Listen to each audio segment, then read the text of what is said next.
한국인은 물러나라. 일본에서 썩 꺼져라. 여기 일본에서도 그 지역 내에서 가장 비싼 땅을 한국인들이 가지고 있다며 반기를 들고 있는 일본인들이 있습니다. 당초에 그들은 이 땅을 한국인들에게 절대 팔지 않으려 했지만 이미 한국인이 토지 주인이 된 상황에서 배가 아프다며 땅을 치고 있는 상황인데요. 심지어 일제강점기에 한국에 왔던 고위 경찰 집안의 일본 재력가는 자신이 무시하던 한국인과 역전된 상황에 분개하며 이를 문제 삼고 있습니다. 저런다고 그 땅이 다시 일본 소유가 될 수 있을까요? 대체 일본에서 어떤 일들이 벌어지고 있는 건지 일본인들이 많이 사용하는 커뮤니티의 글을 긴급 번역하여 전해드립니다. 잠깐 지금 바로 구독, 좋아요를 눌러주시면 더 좋은 영상을 만드는데 큰 힘이 됩니다. 안녕하세요. 일본에 살고 있는 사카모토 아이키라고 합니다. 인생 대부분을 일본에서 보내며 올해로 벌써 60 중반에 접어들었네요. 저는 오늘 여러분께 우리 가족의 이야기를 들려드리려고 해요. 어렸을 적 제가 제일 좋아했던 시간은 할아버지 무릎에 앉아 옛날 이야기를 듣는 시간이었어요. 특히 할아버지가 14살의 어린 나이에 홀로 일본으로 건너오신 이야기를 들을 때면 저도 모르게 할아버지를 꼭 안아드리곤 했죠. 아이키, 할아버지가 처음 일본에 왔을 때는 말도 통하지 않고 먹을 것도 잠잘 곳도 없었단다. 어린 날의 이야기를 할 때면 할아버지는 늘 입은 웃고 계셨지만 눈에는 슬픔이 가득하셨어요. 할아버지는 아주 오래전 경상남도 울주군 삼남면에서 태어나셨어요. 과거 한반도는 일제강점기로 많은 사람들이 고향을 등지고 일본으로 건너갔었죠. 지금은 일본에서 방적왕으로 손꼽히는 부를 일구셨지만 우리 할아버지도 14살의 어린 소년의 나이에 이국 땅으로 떠나야만 하셨대요. 할아버지는 처음 일본에 오셨을 때 폐지를 주우며 생활하셨어요. 한겨울에도 맨발로 거리를 돌아다니며 폐지를 모으고 수건 공장에서 밤늦게까지 일하시면서도 절대 불평하지 않으셨죠. 나라를 잃은 서름이라는 게 어떤 건지 할아버지는 그때를 생각하면 언제나 코끝이 찡한 표정을 지으셨어요. 제 앞에서는 절대 눈물을 흘리지 않으려고 입꼬리로 웃어 보이셨지만 저는 할아버지의 깊은 눈에 맺힌 눈물 방울들을 모른 척 넘어가곤 했었죠. 어느 추운 겨울날 할아버지가 폐지를 줍다가 정신을 잃고 길에 쓰러진 겨울밤이었습니다. 그때 한 일본 할머니가 따뜻한 우유를 건네주셨는데 그 순간을 할아버지는 평생 잊지 못하셨어요. 할아버지가 눈을 떴을 때는 처음 보는 2층 집에서 포근한 이불을 덮고 있었는데 정신이 들어 1층으로 내려가자 그곳에는 소규모로 방직을 하는 일꾼들이 있었습니다. 간의 수공업으로 방직 일감을 얻어 큰 공장에 납품하는 일을 하는 할머니가 길바닥에 쓰러진 할아버지를 불쌍히 여겨서 걷어주신 거였어요. 뽀얀 먼지가 가득한 그곳에서 낯선 할머니는 따뜻한 우유와 달콤한 모나코 과자를 쥐어주셨대요. 할아버지는 처음 먹어보는 과자를 허겁지겁 먹어치우셨는데 바삭한 과자 껍데기와 사르르 녹아서 없어지는 모나코 앙금을 먹으며 마치 천국을 입에 넣은 것처럼 행복해하셨죠. 할아버지는 그때 처음으로 방직 기계들을 가까이에서 보셨다고 했어요. 그리고 남을 도우려면 먹고 살 만큼 풍족해야 여유가 나오는데 방직을 하면 부자가 되는구나 라는 생각을 하셨고 그날부터 할아버지는 꼭 이 분야에서 성공해서 어려운 사람들을 돕는 사람이 되고 싶으셨대요. 그 마음 하나로 시작하신 게 사카모토 방직이었어요. 1940년대 전쟁과 종전을 겪으며 눈물 나는 시기를 버텼고 할아버지는 평생을 악착같이 사셨고 불굴의 의지로 회사를 일구셨죠. 사람들은 조센징이라며 우리 할아버지를 손가락질했지만 할아버지는 쌓여가는 엔화를 보며 이를 악물고 버티는 날들을 계속 보내셨다고 해요. 처음에는 다 쓰러져가는 작은 공장에서 시작하셨지만 할아버지의 정직함과 성실함이 알려지면서 점점 사업이 번창했어요. 온갖 모진 일을 하며 재산을 모아 방적 공장을 여러 개로 확장했고 1950년대 일본 최고 갑부 반열에 오르셨어요. 1950년도 소득이 오사카 1위, 일본 전체에서도 10위 안에 들었기에 동포 사회에서 가장 성공한 사람으로 손꼽히게 되었습니다. 그러던 어느 날 할아버지는 충격적인 소식을 접하고 크게 상심하셨어요. 1947년 조선의 마지막 황태자인 영친왕이 일본 국적을 박탈당해 오갈 데가 없다는 소식이었죠. 일제강점기 때 볼모로 일본에 건너와 일본 왕족이 되어야 했던 조선의 마지막 황태자가 이제는 한 평의 땅도 없이 떠돌아야 한다는 사실에 할아버지는 밤잠을 이루지 못하셨대요.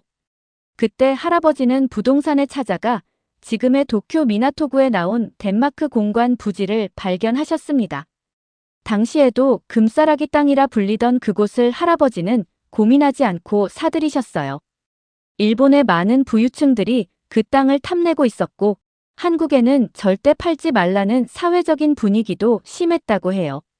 하지만 할아버지는 모든 방법을 동원해서 당시에 4,200만 엔이라는 거금을 들여 그 땅을 사셨죠. 지금 그 땅은 한국 돈으로 무려 1조가 넘을 정도로 노른자 땅으로 평가받고 있어요. 할아버지가 산다는 소문이 돌자 일본 사람들은 한국인에게 팔아서는 안 된다며 수군거렸고 그 사실을 알게 된 할아버지는 믿을 수 있는 일본인 변호사를 통해 일본인을 대리인으로 내세워서 법적 문제가 없도록 계약을 하셨다고 했어요. 진짜 일본인이 와서 계약을 하자 부동산에서도 의심하지 않고 그 금싸라기 땅을 팔았다고 합니다. 그때 할아버지는 땅 문서를 보면서 정말 행복해하셨어요. 아버지는 언제나 그때 미소 짓던 할아버지의 모습을 생생하게 떠올리곤 하셨거든요. 저는 할아버지의 무릎에 누워 그날의 이야기를 들을 때마다 할아버지가 정말 존경스러웠어요. 우리 동포들을 이국 땅에서 떠돌게 할 수는 없지 않니? 할아버지의 말씀이 제 귓가에도 생생하게 전해지는 것 같았습니다. 하지만 며칠 뒤 결국 영친왕은 우여곡절 끝에 다른 거처가 마련되었죠. 그때 저희 할머니는 속으로 좀 기쁘셨대요. 우리 아이들은 이제 서름없이 떵떵거리며 살 수 있겠구나. 혈연단신 할아버지를 믿고 결혼해 평생을 어렵게 살다가 이제 좀 살만해지셨는데 내심 우리 가족의 뿌리가 한국이라고 하면 무시하는 사람들이 그때도 많았던 거죠. 할아버지의 회사는 눈부신 성장을 이뤘고 일본에서 소득세를 제일 많이 내는 제1동포가 되신 상황이었는데 이제 우리 집안도 그 정도의 여유와 자부심을 누릴 만한 자격이 있다고 생각하신 거예요. 앞으로 저 땅에 어떤 건물이 지어질까? 애들에게 방직 회사를 물려주기 전에 신사옥을 지어야 하나? 이미 회사는 안정되어 있으니까 저택을 짓는 것도 좋겠어. 100가지도 넘는 경우의 수를 상상하며 행복한 단잠에 빠지셨다고 하시더라고요. 그러던 1952년 믿을 수 없는 일이 일어났습니다. 할아버지는 조국의 왕자를 위해 사둔 토지이니 한국에서 필요한 일이 있을 때 쓰길 희망한다며 그 금싸라기 땅을 한국 정부가 대여해서 쓰는 걸 허락하신 거예요. 그때 마침 오늘날의 한국 대사관이라고 할 수 있는 주일 한국 대표부가 임차료를 낼 돈이 부족해서 건물에서 쫓겨날 상황에 처했는데 그 소식을 들은 할아버지가 한국 대사관에 땅과 건물을 무상으로 대여해주게 되신 거죠. 저는 훗날 이 사실을 듣고 제 두 귀를 의심할 수밖에 없었어요. 한국의 DNA를 가지고 있었지만 평생 일본에서 태어나고 자랐기 때문에 평생을 피땀 흘려번 돈으로 산 땅을 왜 한국 정부에 대여하신 건지 도무지 이해할 수 없었습니다. 아마 공동체를 먼저 생각하는 한국의 연대감보다는 개인주의적인 일본 특유의 정서적 분위기가 제 몸에 밴 탓이었겠죠. 나중에 할머니의 솔직한 마음을 들어보니 저렇게 무상으로 아예 기증을 했다가 나중에 돌려받지 못하면 어떻게 되나 속물적인 걱정을 하신 적도 있었대요. 그때 할아버지의 판단력이 정말 심각하게 망가진 줄 알았다면서 몇십 년이 지나면 할아버지의 뒤를 이어 아이들이 물려받을 재산인데 왜 한국 정부에 갖다 바치는 건지 화가 잔뜩 나셨다고 했어요. 게다가 우리 할아버지는 사업적으로 득이 되는 선택만 해오셨는데 이건 너무 바보 같은 결정이잖아요. 그리고 시간이 흘러 할머니의 걱정은 결국 현실이 되었죠. 할아버지는 1962년에 박정희 대통령을 직접 만나 아예 한국 정부의 토지를 기증하셨거든요. 할아버지의 그 선택을 두고 우리 가족 내에서도 많은 갈등이 있었어요. 할머니는 여전히 속으로 반대하는 입장을 가지고 있으셨대요. 일본 사회는 제1동포들에 대한 차별이 여전히 심했고 회사라는 건 항상 리스크가 있어서 미래도 불확실했으니까요. 하지만 할아버지는 차분한 말투로 분명하게 설득하셨대요. 우리 동포들이 일본에 고개 숙이고 살면 안 되지 않소. 저 땅에 앞으로 우리나라 태극기가 휘날리면 얼마나 좋겠소. 우리가 가지고 있다면 언젠가 잃어버릴 수도 있겠지만 한국 정부에 속한다면 영원히 가장 높은 곳에 태극기를 걸 수 있을 거요. 그렇게 1962년 11월 할아버지가 인생을 바쳐 얻게 된 금싸라기 땅은 한국 정부의 대사관 토지와 건물로 대한민국 정부에 기증되었어요. 그 다음에 할아버지는 최초로 한국에 거금을 투자한 방림방적을 세우셨습니다. 그때만 해도 한국의 섬유 산업은 걸음마 단계였다고 해요. 주변에서는 한국 시장이 너무 작다며 사업을 반대했지만 할아버지는 늘 말씀하셨어요. 우리나라도 언젠가는 섬유 강국이 될 거야. 우리가 그 디딤돌이 되어주어야 한다. 그리고 이후 한국에 자리 잡은 우리 가족의 삶은 완전히 달라졌어요. 1974년에 어느 흐린 가을날이었죠. 회사 직원들이 하나 둘 짐을 싸서 나가는 모습을 창문 너머로 지켜보던 그날의 풍경이 아직도 선명해요. 할아버지가 그토록 심혈을 기울여 일구신 방직 회사가 부도를 맞았거든요. 사무실 문을 닫고 마지막으로 나오시던 할아버지의 뒷모습과 망연자실한 아버지의 축 처진 어깨가 지금도 눈에 선해요. 평소에는 늘 당당하게 꼿꼿이 펴고 다니시던 허리가 그날따라 유난히 구부정해 보였어요. 창고에 쌓여있던 하얀 실과 천들을 정리하시는 할아버지의 손길과 아버지의 눈길은 그 어느 때보다 조심스러웠죠. 마치 자신의 일생을 정리하시는 것처럼요. 아이키, 이리 와보렴. 창고 한켠에서 저를 부르시던 목소리가 아직도 귓가에 맴돌아요. 할아버지는 천천히 작은 실 뭉치를 들어 보이시더니 미소를 지으며 말씀하셨어요. 이 작은 한 타래의 실에도 우리 직원들의 땀과 노력이 담겨 있단다.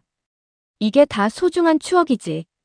그때 할아버지의 눈가에 맺힌 눈물을 저는 평생 잊을 수가 없어요. 당시에 본격적으로 경영에 뛰어든 아버지는 회사가 어려워지자 한국 정부의 도움을 요청하셨대요. 하지만 당시에 한창 발전을 앞두고 재정난에 허덕였던 한국 정부는 우리 가족을 도와줄 별다른 방법을 가지고 있지 않았고 할아버지와 아버지는 한국 정부에게 아무런 도움을 받지 못하셨어요. 사실 저는 젊은 치기에 한국의 땅을 기증한 게 후회되지는 않으실까? 라고 혼잣말을 해본 적도 있었죠. 하지만 이상하게도 할아버지는 과거의 선택을 한 번도 후회하지 않으셨고 아버지 역시 한 번도 할아버지를 원망하지 않으셨어요. 오히려 매일 아침 창가에 서서 떠오르는 태양을 바라보시며 이렇게 말씀하셨죠. 대한민국도 우리를 돕고 싶지만 여전히 가난하고 힘이 없어서 원통할 게다. 해가 뜨고 지기를 반복하듯 우리도 곧 다시 일어설 수 있을 거야. 그 말씀을 하실 때의 할아버지 눈빛은 마치 멀리 보이지 않는 무언가를 바라보시는 것 같았어요. 더 가슴 아픈 것은 그 다음이었어요. 새벽녘에 울린 전화벨 소리를 저는 지금도 잊을 수가 없어요. 새로운 도약을 준비하려 애써 꾸렸던 신규 사업장에 큰 화재가 났다는 소식이었거든요. 그날 밤 할아버지는 서재에 혼자 앉아 계셨어요. 책상 위에는 오래된 흑백 사진 한 장이 놓여 있었는데 처음 사업을 시작하셨을 때 찍은 사진이었죠. 아이키, 이리 와서 할아버지 옆에 앉아보렴. 할아버지의 목소리가 어딘가 달랐어요. 평소의 카랑카랑한 목소리가 아닌 깊은 밤하늘처럼 낮고 깊은 음색이었죠. 너가 커서도 기억했으면 하는 게 있단다. 세상의 모든 것들은 다 흘러가는 거야. 돈도, 명예도, 심지어는 이 아픔도 말이지. 하지만 우리가 가진 서로에 대한 사랑만큼은 영원히 남는단다. 1976년 초여름, 서울 삼청동 우리 집 마당에는 아침 이슬이 촉촉하게 내려앉아 있었어요. 그날 아침 할아버지는 평소보다 일찍 일어나셔서 마당을 거니셨어요. 마지막으로 저를 꼭 안아주시며 하신 말씀이 아직도 생생하게 떠오릅니다. 아이키, 종종 도쿄와 한국을 오가며 우리의 흔적을 잘 보살펴 주려무나. 그게 할아버지의 마지막 말씀이었어요. 작은 새들이 지저귀는 소리와 함께 할아버지는 조용히 눈을 감으셨어요. 마치 잠깐 낮잠이라도 주무시는 것처럼 평화로운 얼굴이었죠. 그날 마당에 핀 나팔꽃이 유난히 아름다웠어요. 할아버지가 애지중지 예쁘게 가꾸셨던 화단이었죠. 아버지도 그날을 떠올릴 때면 언제나 활짝 핀 나팔꽃 이야기를 하곤 하세요. 할아버지가 떠나신 후 저는 자주 도쿄 미나토구의 그 땅을 찾았어요. 특히 봄이면 벚꽃이 흐드러지게 피어나는 도쿄의 거리를 걸으며 할아버지의 마지막 미소를 떠올리곤 했죠. 바람에 흩날리는 꽃잎들을 보며 꽃을 무척이나 좋아하셨던 할아버지의 마지막 온화한 미소가 겹쳐 보였습니다. 그렇게 시간이 흐르던 어느 날 저는 충격적인 사실을 알게 되었어요. 할아버지처럼 조국을 위해 마음을 모았던 분들이 일본 전국 곳곳에 계셨다는 거예요. 사실 우리 할아버지의 이야기는 빙산의 일각이었던 거죠. 도쿄에서 삿포로, 센다이에서 후쿠오카까지 총 9곳에 이르는 한국 영사관이 제1동포의 기부로 지어졌죠. 일본 전역에서 제1동포 분들이 십시일반으로 돈을 모아 한국 공관 부지들을 마련하셨대요. 우리 할아버지와는 비교도 할 수 없을 만큼 어려운 형편인 동포분들도 기꺼이 기부를 하셨다고 했죠. 저는 잠시 멈칫하다가 오래전 할아버지의 얼굴이 떠올랐어요. 아마 그분들에게도 조국이 힘이 없어 서러웠던 날들이 있으셨을 거예요. 그만큼 조국이 소중했기에 자신의 모든 것을 바쳐서라도 후손들이 당당하길 바라신 거예요. 아무리 일본에서 핍박을 받아도 우리의 뿌리가 한국에 있다는 걸 단 한순간도 잊지 않았으니까요. 특히 우리 할아버지처럼 그분들은 스스로를 한국의 대표라고 생각하셨대요. 특히 1971년 오사카 이야기를 들었을 때는 가슴이 먹먹해졌어요. 나라를 빼앗긴 서러움을 잊지 않겠다는 일념으로 오사카 최고의 중심가에 우리나라 총영사관을 세우기 위해 모두가 힘을 모으셨다고 해요. 그 시절 제1동포들은 회사 취직도 힘들었고 차별도 심한 상황이었고 우리 할아버지의 방직 회사도 문을 닫을 정도로 경제가 어려웠거든요. 그런 힘든 상황에도 조국을 위한 마음만큼은 한결같았나 봐요. 식당을 하시던 분, 장사를 하시던 분들까지도 어렵게 모은 돈을 한 푼 두 푼 보태서 한국 공관 부지를 마련하셨죠. 몇 해 전 봄날 제 휴대폰이 울렸어요. 도쿄 한국 대사관 신축 소식이었죠. 우리 할아버지가 기증했던 그 부지에 새로운 꿈이 시작된다는 거였어요. 전화를 받는 제 손이 떨렸어요. 신축 개막식 며칠 전 가족 모두 모여 우리 가족들의 열정이 담긴 그곳을 찾았어요. 그런데 신축 완공 행사를 앞두고 공사 감리를 맡은 관계자가 분주하게 움직이고 있었죠. 놀랍게도 그분은 저와 같은 제1동포인 타나카 켄지 씨였습니다. 처음 현장에서 켄지상을 만났을 때 그분의 눈빛에서 강한 책임감이 느껴졌어요. 푸른 안전모 아래로 보이는 단단한 표정이 지금도 생생해요. 처음에는 낯선 우리 가족을 경계하셨지만 그 장소에 온 목적과 제 존재를 밝히자 두 손을 덥석 잡으며 얼마나 고마워하셨는지 몰라요. 그러면서 따뜻한 녹차를 내어주시며 공관 설명을 시작하셨죠. 매일 아침 켄지상은 공사장을 한 바퀴 도는 것으로 하루를 시작했대요. 회색 콘크리트 기둥이 하나둘 솟아오를 때마다 그의 얼굴에 미소가 번졌죠. 단순한 건축 현장이 아니라 우리의 자부심이 자라나는 현장이니까요. 마침 대사관 행사를 위해 자리에 있던 외교관 박 주무관님도 반짝이는 눈으로 우리 이야기를 귀담아 들으셨죠. 그러면서 박 주무관님은 스마트폰으로 QR코드를 찍으면 얼마나 수많은 제1동포들의 크나큰 노력으로 이 공관 부지를 갖게 된 건지 그 이야기를 볼 수 있을 거라고 하더군요. 박 주무관님이 가리킨 QR코드를 촬영하자 마치 타임머신을 타고 할아버지의 편지를 읽는 것 같았어요. 일본 주재 한국 영사관 10개 가운데 무려 9개가 제1동포의 기증과 모금으로 설립된 상황이었고, 심지어 각 지역에서 가장 좋은 위치에 가장 비싼 땅들이었죠. 일본의 노른자 땅을 한국인들이 가지고 있어 배 아파하는 사람들도 많았지만 이미 땅값이 너무 올라 엄두도 못 내는 상황이 돼버렸어요. 다 합치면 지금은 수십조의 가치가 넘는 부지들이거든요. 과거 제1동포 선조들이 대한민국의 발전을 위해 다양한 분야에서 공헌한 활약상이 QR코드를 통해 작은 스마트폰 안에서 펼쳐지고 있었죠. 며칠 뒤 대사관 개관식 행사가 열리는 날. 저는 설레는 마음에 이른 아침부터 자리에서 일어나 대사관 부지로 향했어요. 그런데 떨리는 마음은 저뿐만이 아니었는지 소녀처럼 발그레한 얼굴로 335 모여있는 어르신들이 계셨습니다. 아직 본격적인 행사가 시작되기 전이라서 저는 어르신들께 어디서 오신 건지 여쭤봤어요. 그분들은 도쿄 근처에서 마을을 이루며 살고 계신 도라지회 회원이셨어요. 그분들은 이곳에서 지난 수십 년 세월 동안 한국인의 민족적 정체성을 지켜온 특별한 모임을 만드셨고, 대사관을 지을 때도 십시일반 돈을 모아 기부를 하셨죠. 어르신들은 한국이라는 나라를 위해 가진 것을 전부 기부했지만 가난해도 행복했다고 하셨어요. 저는 그 말씀을 들을 때 할아버지의 다짐과 아버지의 결연한 눈빛이 떠올랐죠. 어르신들의 눈에는 그리운 그 시절과 함께 단단한 자부심이 담겨 있었습니다. 이제 해가 막 밝게 빛나기 시작했을 무렵이었을 거예요. 어디선가 한 할머니가 떨리는 발걸음으로 찾아오셨는데 도라지회 어르신들 무리에 합류하시더니 주름진 얼굴에 연신 눈물을 훔치셨어요. 김연홍이라는 이름의 어르신은 얼핏 80대쯤 되어 보이셨는데 나중에 후손들이 대사관을 찾았을 때 당당하게 할 말이 있다며 눈시울을 붉히셨죠. 어르신의 떨리는 목소리에 저도 모르게 눈물을 흘리게 됐어요. 그리고 마침내 개관식이 시작됐어요. 우리 할아버지의 호를 딴 동명제의 제막식도 진행됐죠.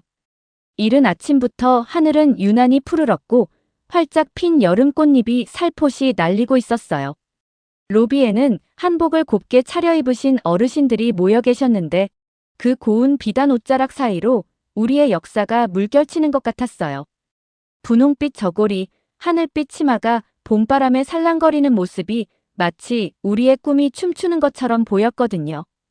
김연홍 어르신은 바들바들 떨리는 손으로 대사관의 외벽을 어루만지며 1960년대에 일본에 처음 왔을 때는 한국말을 하는 것조차 눈치가 보여서 몰래 우셨다고 하셨어요.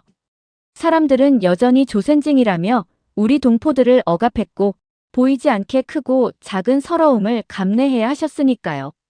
일본에서 작은 세탁소를 열어서 5명의 자녀들을 키우느라 힘드셨던 그 시절이 파노라마처럼 지나가신 듯 했습니다. 하지만 도라지회 동포분들의 표정은 개관식이 시작되자마자 꽃처럼 피어나기 시작했어요. 대사관 신축을 축하하는 사물놀이 공연단의 북소리가 울려 퍼지자 어르신들은 덩실덩실 자리에서 일어나 박자에 맞추어 춤을 추기 시작하셨죠. 비록 허리는 꼬부라져 있었지만 발재간만큼은 사뿐사뿐 마치 젊은 사람들 같았어요. 젊은 시절 고향에서 들었던 그리운 한국의 장단이라고 하시며 덩실덩실 웃어 보이셨죠. 대사관 행사에서는 특별히 갓 뽑은 축하떡을 나누어 주셨는데요.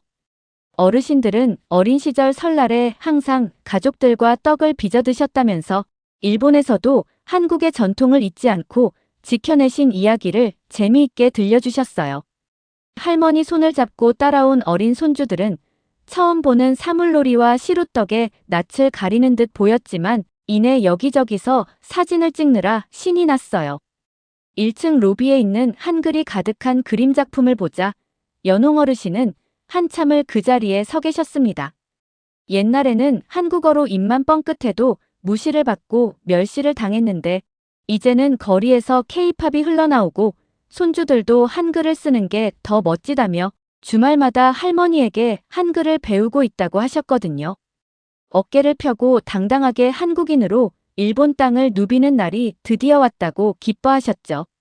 이제는 일본을 넘어서서 전 세계가 한국을 부러워하고 따라하고 싶어하는 나라가 된 거니까요. 이제 일본 곳곳에서 가장 금싸라기 땅에 한국인들이 당당하게 자리를 잡았다고 말씀하셨죠. 어르신들은 행사가 다 끝난 뒤에 저를 꼭 껴안아 주셨어요. 할아버지도 고생이 정말 많으셨다며 이제 우리의 후손들이 당당하게 한국인임을 자랑하고 떳떳하게 많은 것들을 누릴 수 있게 됐다고 하셨습니다. 그 말씀에 저도 모르게 눈물이 났어요. 저는 종종 대사관을 지날 때마다 할아버지의 얼굴이 겹쳐서 떠올라요. 그리고 연홍 어르신을 비롯해 수많은 동포들이 떠오릅니다. 그 눈물 한 방울 한 방울에 담긴 수십 년의 시간과 드디어 꽃 피우게 된 당당한 자부심을 생각하면 저는 온몸에 소름이 돋고 가슴 깊은 곳에서부터 뭉클한 감정이 샘솟아요. 일본의 한국 대사관들은 단순한 건물이 아니라 우리 동포들의 꿈과 희망이 담긴 공간인 거죠. 우리의 후손들만큼은 그 누구의 눈치도 보지 않고 당당하게 일본 땅에서 일어서기를 바라는 마음. 아무도 몰라준다고 해도 그저 수많은 아무개 중 한 명일 뿐이라도 조국을 위해서 기꺼이 내 몫을 헌신하겠다는 희생. 그 모든 것들이 모여 오늘날 일본에서 한국의 위상이 높아진 이유가 됐을 거예요. 저는 종종 해가 저무는 시간에 일부러 대사관에 나가봐요. 해가 뉘엿뉘엿 저물어서 밝음이 사라진데도 대사관 건물은 밝게 빛나거든요. 반짝반짝 빛나는 대사관을 볼 때면 우리 할아버지가 떠올라요. 그리고 역사에 이름조차 남기지 않고 묵묵히 할 일을 해낸 수많은 제1동포 선조님들을 떠올립니다. 아참, 요즘은 정말 좋은 소식이 들리고 있어요. 대사관과 그리 멀지 않은 거리에 있는 도쿄 주일 한국문화원에서 운영하는 한글 학교가 발디딜 틈이 없을 정도라고 해요. 얼마 전에는 우리 손녀도 봉사활동을 하러 그곳에 다녀왔더군요. 일본 한글학교 관동협의회는 매년 한글학교 운영을 확대하고 한국어 교사 육성을 지원하고 있는데 일본 관동, 중부, 동북, 홋카이도 등 일본 지역 곳곳에 위치한 한글학교의 프로그램 확대를 위해서 수백 명이 넘는 사람들이 모이고 있고 점점 규모가 커지고 있어요. 우리 선조분들의 희생과 헌신으로 일군 땅 위에 젊은이들의 문화와 창의력이 꽃피우고 있는 거죠. 이제 당당하게 한글을 배울 수 있는 시대가 되어서 얼마나 다행인지 몰라요. 저 역시 일본 지역의 한글 교육을 위해 한글 학교와 한국어 교사들을 육성하기 위한 최선의 지원을 다하려고 합니다. 저는 이제 일본에 살고 있는 한국인으로 더 새로운 도전을 해보려고 해요. 이제는 일본 사람들도 우리가 한국인이라는 걸 정말 부러워하고 한국에는 꿈과 미래, 희망과 열정이 있다는 걸 질투하기도 하거든요. 그래서 2018년 평창 동계올림픽을 앞두고는 일본에 살고 있는 동포들과 함께 힘을 모아 제1본 대한민국민단으로 성금 2억엔을 기부하기도 했어요. 물론 저 혼자의 힘으로 해낸 건 절대 아니었어요. 저와 비슷한 제1 동포들이 십시일반으로 모아서 2억엔을 만들 수 있었거든요. 당시 한국 돈 20억 정도를 기부할 수 있어서 정말 행복했습니다. 한국에 계신 분들은 우리를 어떻게 생각할지 모르겠어요. 하지만 우리는 모국에 큰일이 있을 때마다 어떻게 힘을 보탤 수 있을지 늘 고민하고 연구합니다. 할아버지가 살아계시던 1948년 런던 올림픽에도 아버지가 활발하게 활동하셨던 1988년 서울 올림픽 때도 541억 원을 기부했고요. IMF 외환위기 때는 제1동포들도 함께 외화 송금 운동을 벌였어요.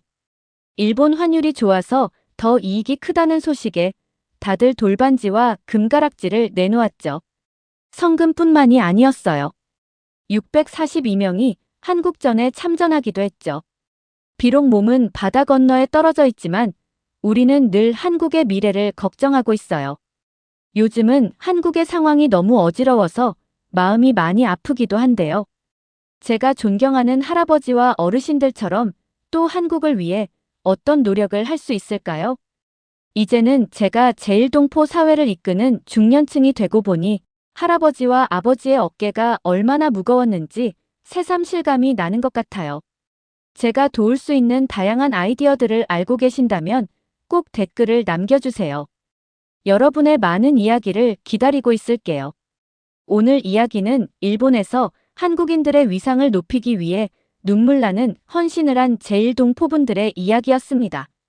서가포 회장님의 자녀분들은 여전히 한국을 위해 어떤 기여를 할 수 있을지 고민하고 계신데요. 이름을 남기지 않고 보이지 않는 곳에서 헌신한 수많은 제1동포분들 덕분에 나라의 위기에서 잘 일어설 수 있었던 것 같네요. 여러분들 아이키님께 많은 응원과 격려의 댓글 부탁드리며 오늘 사연이 좋으셨다면 구독, 좋아요 부탁드립니다. 지금까지 감동특공대 윤하경이었습니다. 저는 더 좋은 사연으로 돌아오겠습니다. 감사합니다.